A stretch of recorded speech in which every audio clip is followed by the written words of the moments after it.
ஓம் நம சிவாய. மாணிக்கவாசகருடைய திருவம்பாவை பாடல் 9. முன்னை பழம்பொருளுக்கும் முன்னை பழம்பொருளே, பின்னை புதுமைக்கும் பேர்த்தும் அப்பெற்றியனே, உன்னை பிரானாக பெற்ற உன் சீர் அடியோம், உன்னடியார் தாழ் பணிவோம், அங்கு அவருக்கே பாங்காவோம், அன்னவரே எம் கணவராவார், அவர் உகந்து சொன்ன பரிசே தொழும்பாய் பணி செய்வோம், இன்ன வகையே எமக்கு எம்கோன் நல்குதியில் என்ன குறையும் இலோம் ஏலோர் எம்பாவாய் என்று அற்புதமான பாடலை நமக்கு தந்திருக்கிறார். இந்த இறைவன் எப்படிப்பட்டவன் தெரியுமா?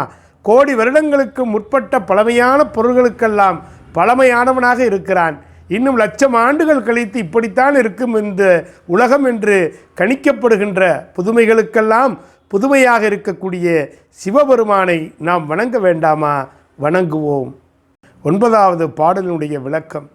தனக்கு வரப்போகிற கணவன் சாஃப்ட்வேர் இன்ஜினியராக இருக்க வேண்டும், அழகாக இருக்க வேண்டும், வாகனம் வைத்திருக்க வேண்டும், பிளாட் வைத்திருக்க வேண்டும் என்றெல்லாம் பிரார்த்திப்பவர்கள் பெருகிவிட்ட இந்த காலத்திலே அதையெல்லாம் நிலைத்திருக்குமா? இந்த செல்வம் ஒருபோதும் நிலைக்காதே.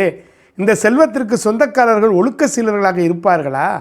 எனவே இந்த திருவெம்பாவை பாடல் மூலமாக ஒருவன் எனக்கு கணவனாக வேண்டும் என்பவன் பக்தி மார்க்கத்திலே இருக்க வேண்டும் என்று அந்த பெண்கள் கேட்கிறார்கள். கீழ்ப்படிதலோடு இருக்க வேண்டும், அவர்களுக்கே தொண்டு செய்வோம், அவர் மீது இறைவன் மீது பக்தி கொண்டவர்களே எங்களுக்கு கணவனாக வர வேண்டும் என்று இந்த பாவை பெண்கள் நோன்பு இருக்கிறார்களே, என்ன ஒரு அற்புதமான சிந்தனையை மாணிக்கவாசகர் வடித்து தந்திருக்கிறார்.